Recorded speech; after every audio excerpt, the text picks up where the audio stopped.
Welcome back. My name is Sam Hassel, and in today's episode, we are going to be discussing a case study for a rejected pre-med applicant. So this student applied during the 2022-2023 application cycle. They applied early decision 1 to an approximately top 35 national university. They were rejected. They then applied early decision 2 to approximately a top 25 national university. They were deferred, and as is often the case for deferred students, they were subsequently rejected in the regular decision round. It is noteworthy that the student did take advantage of the early decision options that were afforded at these schools, not only once but twice. And for those who don't recall or are not aware, early decision is an application plan whereby you put in a binding commitment to a school, and if you are accepted, then you are obligated to attend. That plan, either early decision 1 or early decision 2, will typically be associated with a pretty significant boost to your odds of admission. So this student did exactly what we would generally suggest, which is he identified a couple of top choice schools. Those schools had early decision 1 and early decision 2, and he took advantage of those plans and was willing to put in a binding commitment to have a greater chance of admission. Unfortunately, he was still not admitted to these two colleges nevertheless. So we're going to be going through his candidacy, his profile, what led to the rejections at these two schools. Again, roughly top 25 to top 35 institutions. And hopefully we will glean some important lessons that you can use so you don't make the same mistakes. So this student attended a highly competitive public high school. It is, I would say, a top 1% high school in the United States, and has a very good track record for sending students to top colleges. So no issues as far as the high school that they attended and, the typical outcomes there. Very good school, very rigorous course offerings, etc. In terms of the student's positioning, this student listed in their common application that they wanted to be a physician or was interested in medicine under the future plans or the career plan section.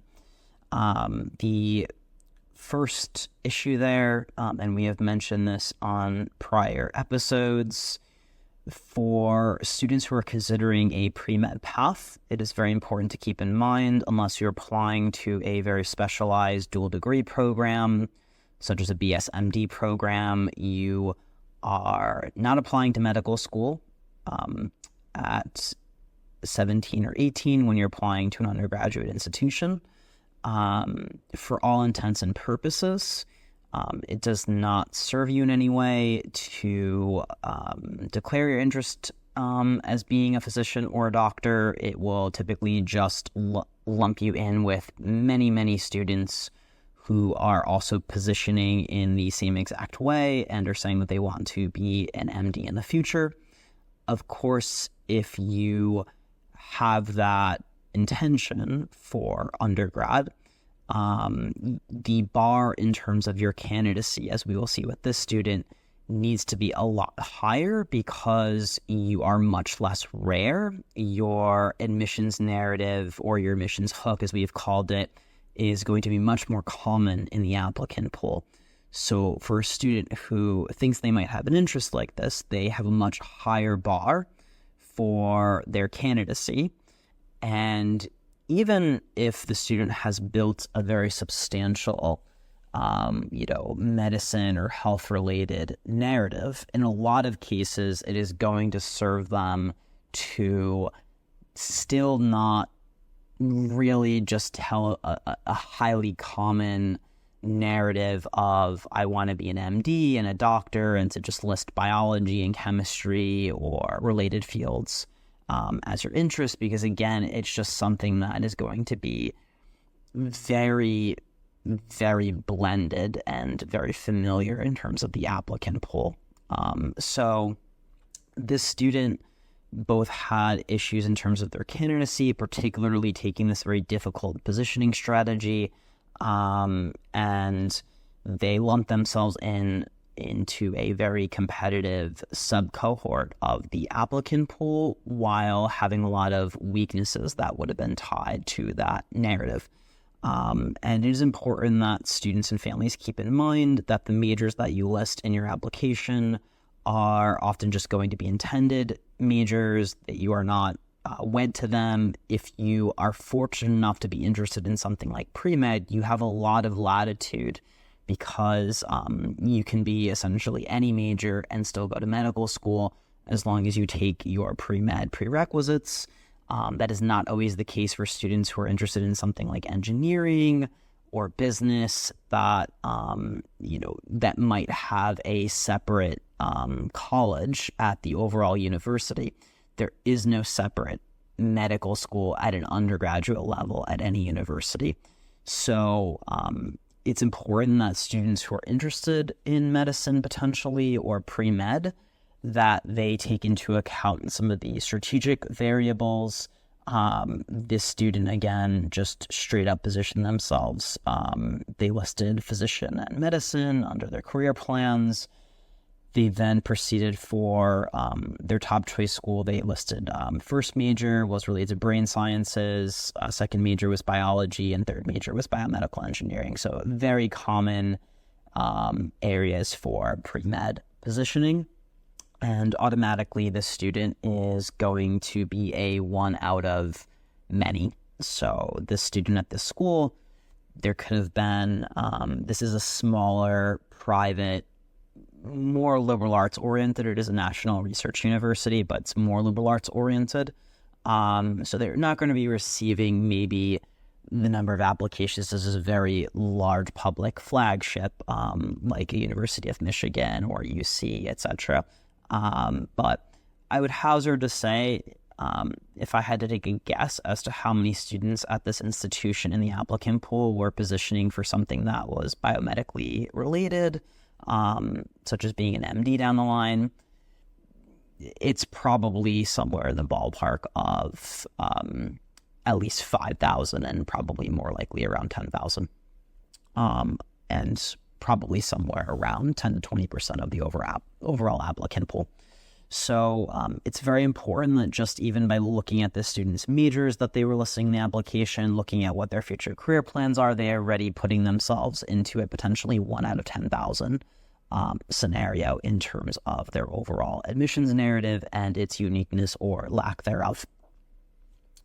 Now, if a student has the candidacy and the profile to back up that much more competitive, familiar, less unique angle, that can be okay. But now knowing how the student is positioning themselves overall, we know they put themselves in a bit of a deficit, unfortunately, in terms of being more scarce in the applicant pool. And now we're going to look at the evidence to see if they can overcome a bit of that scarcity deficit. The fact that admissions officers reviewing this student's application are going to be reviewing a lot of students who have these same exact interests that they are declaring at the college and beyond. So this student had a GPA of 3.9 on a 4.0 unweighted scale, 4.1 weighted scale through 11th grade. So that's the typical college GPA that's used. It's called the 6th semester GPA. That's through the end of junior year. So it's a 3.9, very, quite high. However, it's very important for people to take into account that there is a lot of grade inflation in the United States. There are many students who have an A average. Approximately 50% of students in the United States have an A average, and at many competitive schools, you're going to see around 50 to 60% of students have an A average at that school. So this student, unfortunately, even though they had a 3.9, it's still, at that school, many students had a 3.9 or higher. So it's not as good as it might seem if you were just looking at the scale. Versus if you were actually looking at the GPA distribution. I would strongly encourage Any student or parent listening, if you have a student or you are a student, you have a certain GPA, go see if you can find your school profile. It's typically on the college counseling page or on your high school's website. Google it. Try to look at what the GPA distribution is for your high school, because you may think that because you have a very high GPA, it will set you apart, but then you go pull up the school profile and lo and behold, you realize that 60% of students at your high school have the same GPA, unfortunately, and that is only one high school out of 30,000 in the United States. So again, the student had a very strong GPA, but nothing particularly exceptional for the high school, or overall. They had some notably lower grades. So this is something that we often see as the case for students applying to more competitive schools. They didn't realize that even just some, not even necessarily, really bad grades, but just some lower grades. So there was a 3.5 on the student's transcript, even in a math course that was high school level math course that they took in 8th grade, but that goes on the transcript, unfortunately, because it was a high school level math class. They had a 3.5. They then had a 3.7 in another math class. They had a 3.8. That's not too bad out of 4.0. But already, because their narrative and their admissions hook is leaning more towards the sciences and more STEMmy, we don't want to see lower grades in STEM-related classes. If anything, we would prefer maybe a bit of, if there were going to be a 3.7, a 3.8 here or there for, again, a student applying to competitive colleges, we would prefer that they be in, maybe that's going to be a humanities class, not in the area that the student's applying for, which is STEM. Now, the student also had a very low grade, a 3.3, in their global class. Now, thankfully, it wasn't as tied to the narrative and their positioning, but that is still quite low, and admissions officers are obviously still going to be expecting that the student, not from a resume perspective, but from a metrics perspective, that they are going to be relatively well-rounded, right? So we've spoken about how admissions officers at the top schools want pointy students that have greater angularity and more focused hooks and narratives. And that is the case in terms of a lot of soft factors, in terms of their resume and their essays and, their overall positioning. Metrics-wise, they certainly would prefer that your classes that are more relevant to the narrative. So if you're applying for STEM, your STEM classes, they would prefer that, you're going to have a little bit more course rigor. If you're going to have some uneven course rigor, it's going to be weighted more towards your strengths and your overall positioning. Your GPA, if it's a little mixed and it's not just straight across the board perfect, you're going to hope that it would ideally be a little bit more oriented towards what you're applying for. This student, again, was applying for STEM and biomedical fields, very competitive, and it's not great that 3 of their lowest grades on their transcript were in math. That global grade is just low overall, even though it's not tied specifically to the positioning. But again, they would want to see, at a lot of these top schools, good grades across the board. In terms of the students' course rigor, they had... overall, they had 7 APs, they had 8 honors and accelerated classes, they took science research at their high school, so pretty good course rigor. However, again, we are applying under a very difficult, very common positioning strategy, and if we were to nitpick, and trust me, admissions officers at top schools will be nitpicking, this student did not take the most advanced math track that was offered by their high school. They took AP Physics 1, which is certainly fine, but it is not as good as AP Physics C, a calculus-based physics class.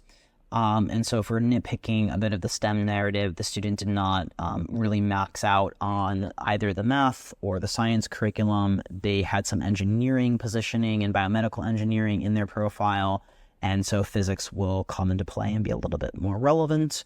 And so it's noteworthy that they did not take the max course rigor. Now, That is certainly a delicate trade-off as to whether a student wants to absolutely max out the course rigor in their profile versus potentially taking a bit of a hit to their GPA. And the student might have made the right decision with respect to that, but we are, doing a bit of fault finding as far as their profile. And again, because it was a STEM narrative, it is going to be relevant and is going to be comparatively less impressive if the student, even from their own high school, their application was read against a student who were taking a more rigorous math class at the high school or a more rigorous physics class, or just in the applicant pool at large if they were being compared to those students.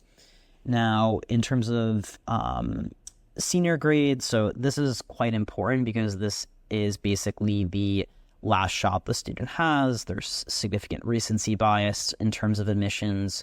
They're going to be looking or weighting grades that are later in high school more heavily than those that are earlier in high school. It does not mean that grades from, even 8th grade, if they were high school level classes that are on your transcript, or 9th grade or 10th grade, as I've mentioned, does not mean that those grades are not important, and many students make the mistake, as the student did, of getting lower grades earlier in high school, but there's going to be more weight typically assigned to the classes that the student is taking closer to college.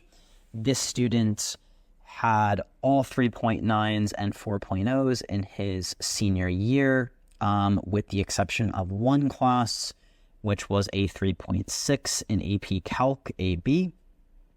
Again, it is not a great look that this student is positioning for a STEM field, and a very common one at that, and also with some engineering in there, and their lowest grade, yet again, is math. The student had a 34 ACT score overall, so that is a 99th percentile ACT score. And yet again, we see that the two lowest sections, if we're looking at the breakdown, were math and science. So the student actually scored higher in English and reading. Does not support the narrative, again, or the STEM positioning. Their STEM scores, the math and science, were the two lower scores versus the verbal scores, and the student's lowest score was on math. So that is consistent with their lower grades in math. Then in terms of AP exams, the student took 2 AP exams. They did score 4 on both exams. And again, it's noteworthy the student had a 4 on the AP biology exam. That's not the end of the world, but a 5 in AP biology would certainly have been more impressive, again, given the biomedical positioning and the difficulty of that angle. There would be no shortage of students applying to this college, certainly those that were interested in biomedical fields that would have a 5, and I can almost guarantee that students from this student's high school who applied to the same college, early decision, that there were very likely students who took the AP biology exam and scored 5, whereas the student scored 4, and it is noteworthy that those applicants from the same high school are being reviewed together. Okay, in terms of this student's honors and awards, they had one minor honor society for their GPA. That is what I refer to as an epiphenomenal award. Basically what that means is an epiphenomenon is something that's just not a phenomenon. It's not something in and of itself. It conveys no new information. So if you have an honor society award for your GPA, there's no new information that's conveyed by the award. I could have simply just seen what your GPA was. So there's no new information. If this student had won an award in some biomedical field, or even if they had won a book award at their high school showing that they were in the top 10%, or anything that conveyed new information, particularly was relevant to their admissions narrative, that would have been considerably better. The student did not have any of that, and again, the award is quite redundant with what is already conveyed by the rest of their application. Now, the student's resume, if the student is applying for biomedical fields or biomedical engineering, I'm going to expect that their resume has very substantial biomedical activities. It does not. So the student worked a part-time job. They had a leadership role for a nonprofit doing something related to technology.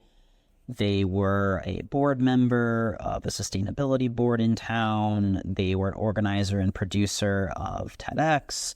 They were on the student leadership council. They were a volunteer for a breast cancer charity. They were founder and tech of apparel business. They played the piano. They contributed to Community Magazine. And finally, they were a quote-unquote research mentee at a New York City hospital. So out of those 10 activities, and it is important to note that the student did actually have a lot of leadership positions, and many people come up with these very broad statements of, do service, get leadership, but it's not as simple as that. It's quite a bit more nuanced. Where is your leadership? We wouldn't want this, student's leadership to be in a tech role, because it doesn't have anything to do per se with a lot of their narrative and their positioning. Their part-time job has nothing to do with their admissions hook and their narrative and their positioning, the majors that they're listing. The student, working for an apparel business. Well, they're not applying for business or anything related to apparel or fashion design. So just leadership is not good enough in and of itself. Is the leadership relevant to the narrative that you're creating?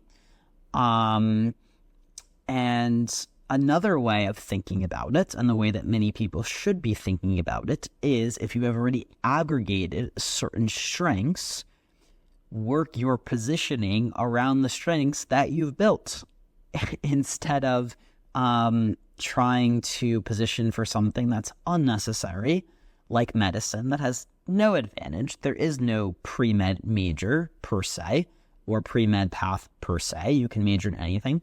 And so this student fell into the very common trap that many students do, is they're probably thinking very long-term, career-oriented, and they applied away from the strengths and maybe things that were more interesting about their profile in order to declare certain majors that were related to maybe their long-term career interests, but they did not have enough evidence on paper to really justify or be competitive in those areas.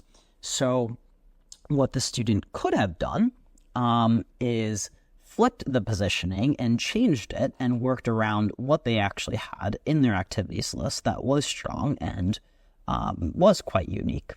So they could have found a way of possibly tying, the sustainability to the magazine, and maybe science communication and writing about sustainability. Really, there are a bunch of different creative directions the student could have gone in, but they went in the very typical, very expected, very common, very familiar direction of applying for pre-med, and they did not have the evidence to really back it up, particularly in their resume here. The only two activities that on their surface are more biomedically leaning were the being a volunteer for a breast cancer charity and then being a research mentee at a New York City hospital. I really, really dislike the term mentee. It is a lower value signal and way of the student conveying what they did in the position. The student should have put something more like, very often students will put something like research assistant. It's even a little bit better than mentee. You're trying to avoid very, terms that convey, very low rank, things like, especially in a medical context, things like shadowing. If you are shadowing a doctor, it just means you're walking around watching somebody else do something. That's not what these colleges are looking for in terms of contributions. So in terms of a research setting, the student should really be trying to amplify their title and their contributions in that research setting, and really trying to be conveying them in a optimal light versus a more sort of, sort of underselling what they did, and their title and their role. As far as the volunteer of the breast cancer charity, that is just going to be, as is the case for a lot of the students' activities, there are just very common activities. So a volunteer for a charity, very common in many students' resumes. Student Leadership Council, we tell students all the time, if there are 30,000 high schools in the United States, there are likely 30,000 student leadership councils, or some form of student government. So you can start to estimate the scarcity of that, which is not very scarce. If you are looking at a student who has a job, admissions officers will often talk about this. There are many, many students who have a job, far too many for that to differentiate a student, unless the job were perhaps very relevant to the overall admissions hook. If the student came from an underrepresented background and were working full-time at McDonald's to support their family, there's a lot of nuance behind having a job, but that's not the case here for this student.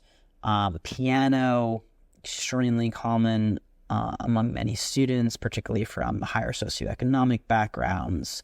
They were a writer for a magazine. There's just nothing that's really that's going to stand out here for the student, and nothing that would help them to stand out in a very competitive area, such as biomedical fields.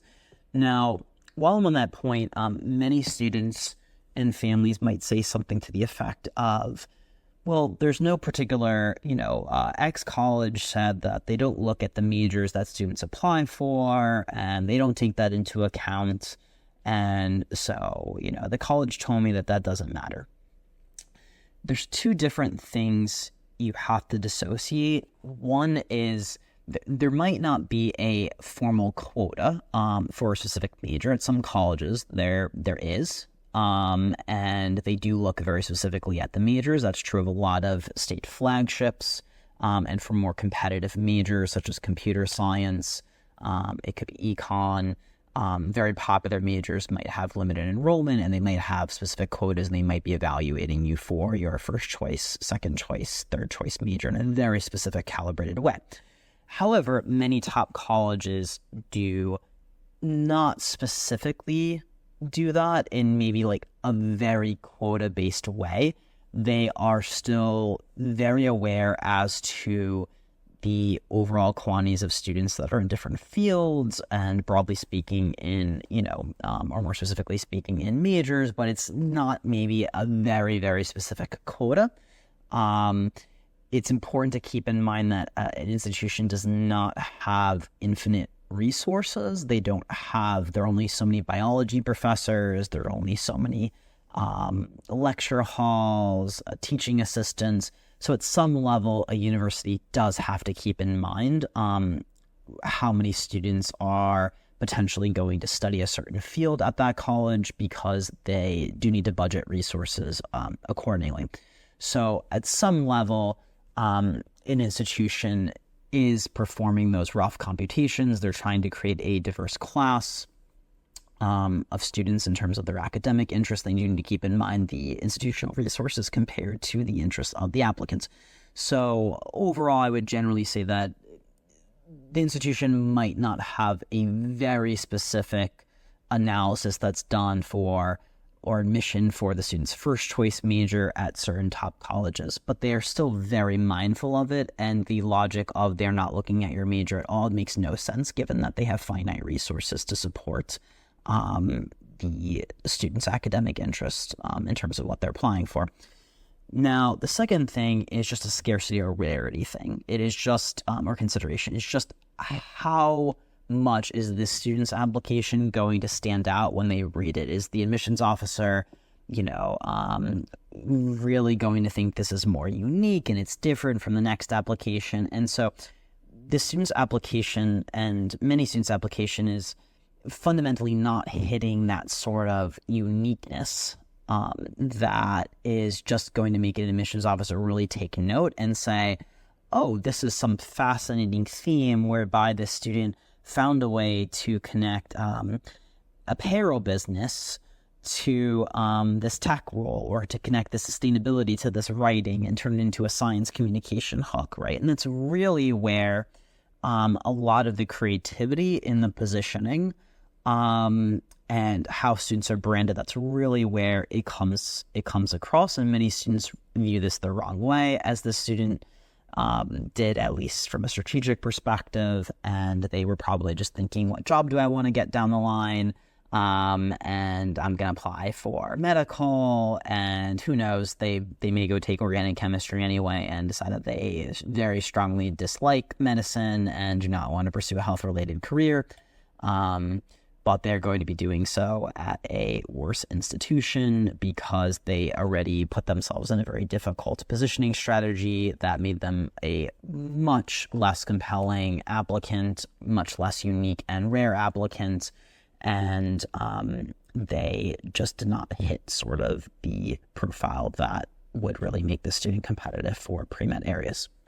So I think there's a lot of important points here in this student's resume. He only had a little bit of biomed. It wasn't particularly standout, no very unique contributions to research. He branded it in a very uncompelling way.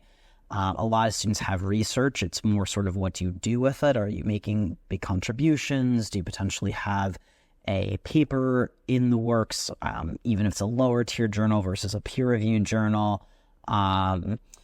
And then again, he had a volunteer for breast cancer charity, which is just going to be very common, not even just as students positioning for biomedical, but just common across the board in terms of students. And then the other activities were also very common activities. And where there was leadership, it wasn't even particularly relevant leadership to the narrative. In terms of the students' essays, their personal essay, so this is the main Common App essay that goes to pretty much all the schools on a student's list. They had no real gripping hook or ending. You want to start the essay strong with a very gripping hook. That wasn't the case. It's sort of very bland, didn't grab the reader's attention. He did not have a strong ending. So people remember the bookends. If you watch a movie, if it has a very captivating beginning, it sucks in your attention. This will draw in an admissions officer's attention. He did not, and then he left it off with the final bookend. If you have a very clever, line, something tying together the essay, a callback to something that was mentioned earlier. He had nothing like that. So it wasn't compelling in the beginning to set a great first impression, and it had no compelling takeaway at the end. Very highly analytic voice, which is not really the voice that you want for the personal essay.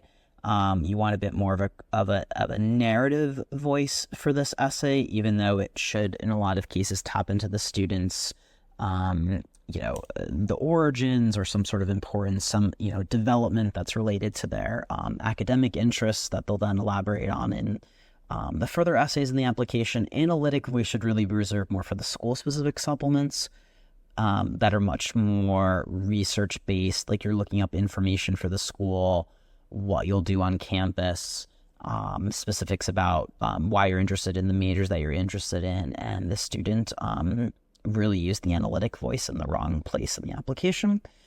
It was rambling, it had way too many themes, it was about baking, it was about science research, it was about being a babysitter. It's just all over the place and what I refer to as kitchen sink syndrome.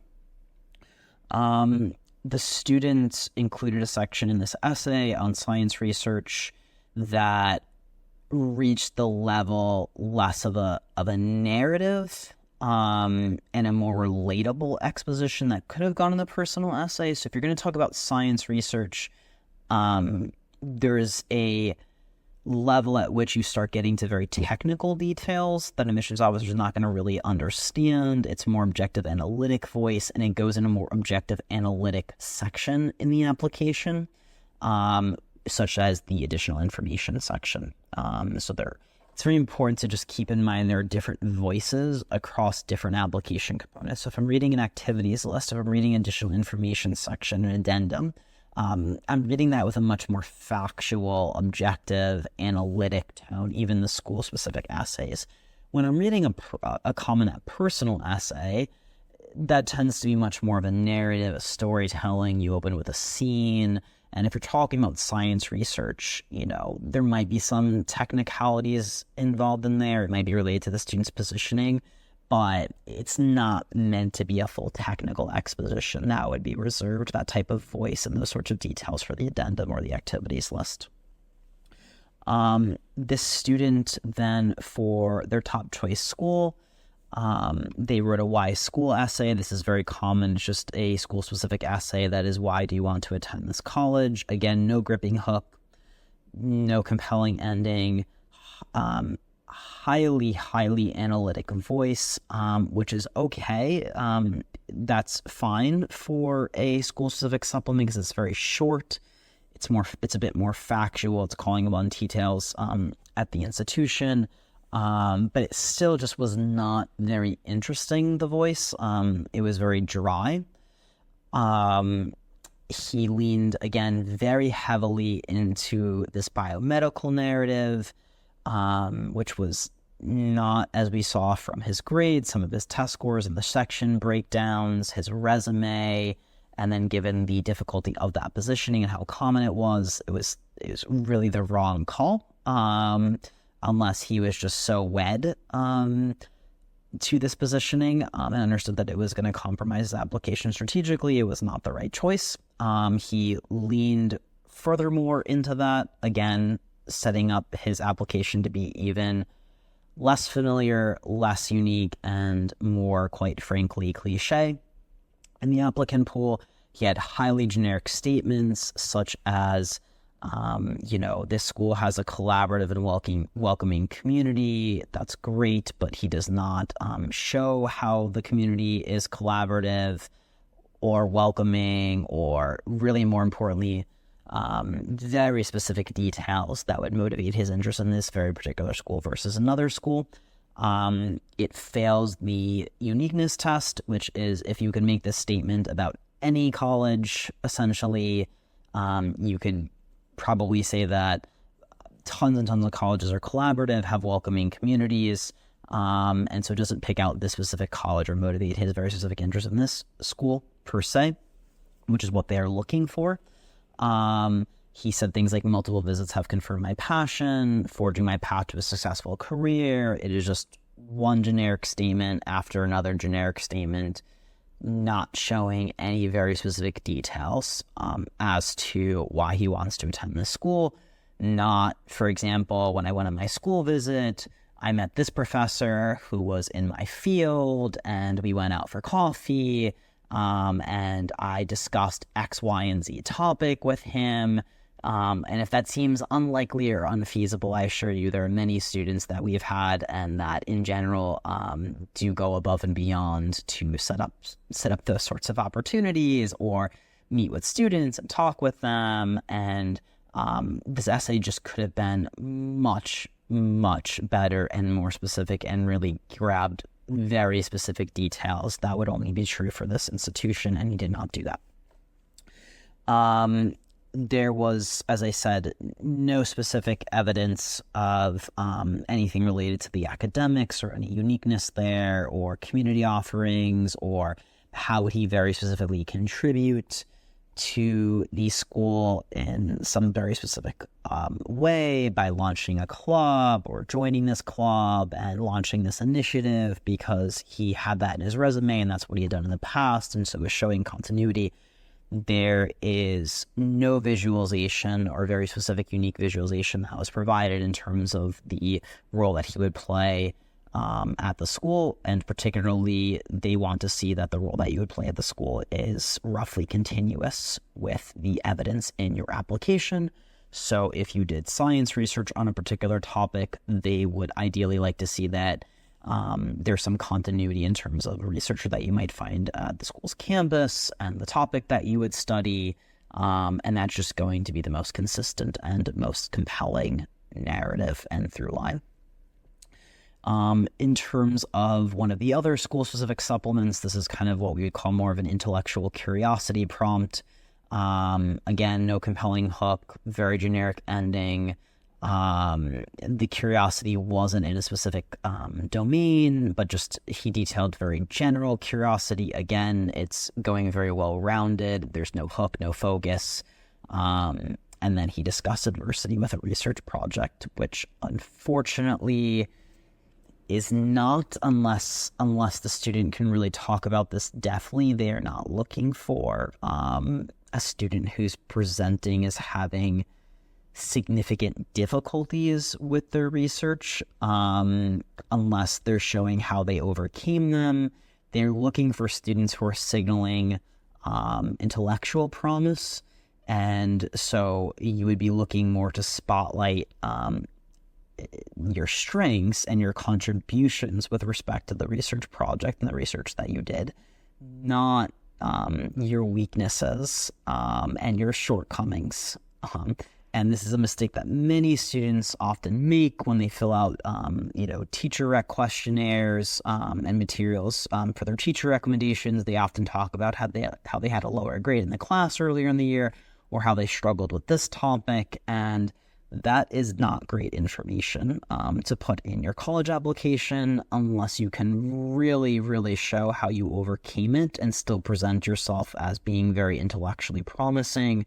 But unfortunately, they're not looking per se for the student who had a ton of struggles, with the research project. They're looking for a student who, sure, maybe you're conveying some grit or some perseverance.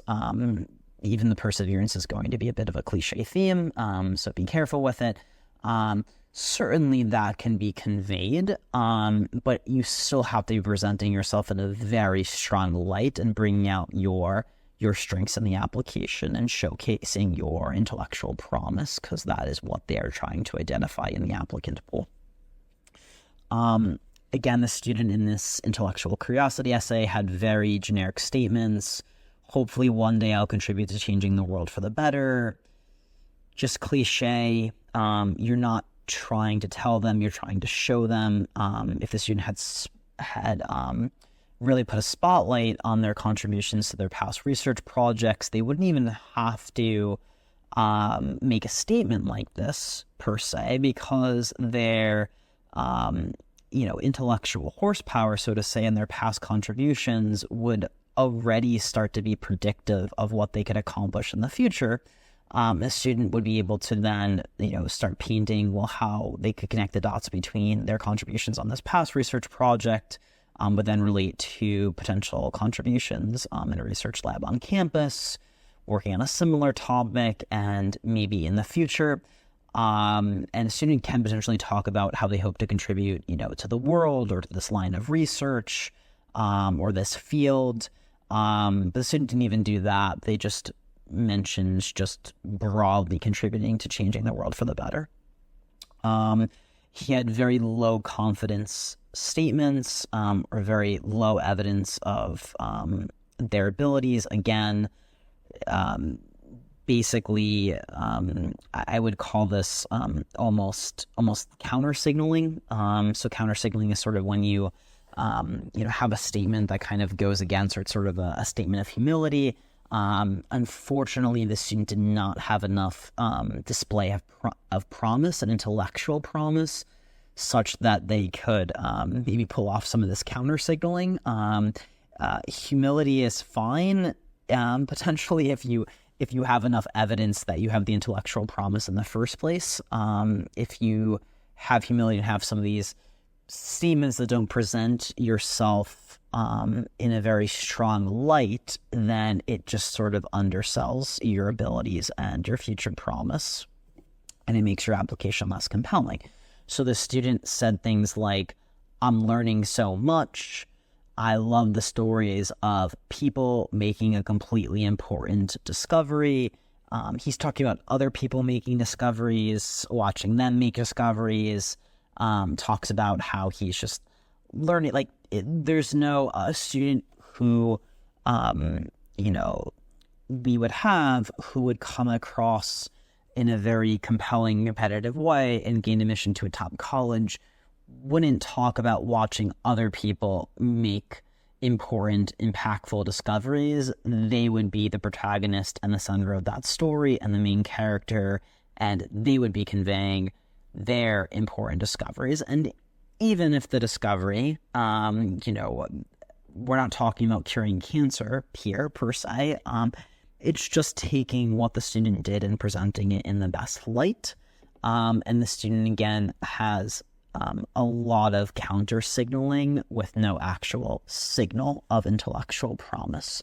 And it is a very difficult tightrope for students to walk to both show their intellectual capabilities and promise while not coming across as a braggart.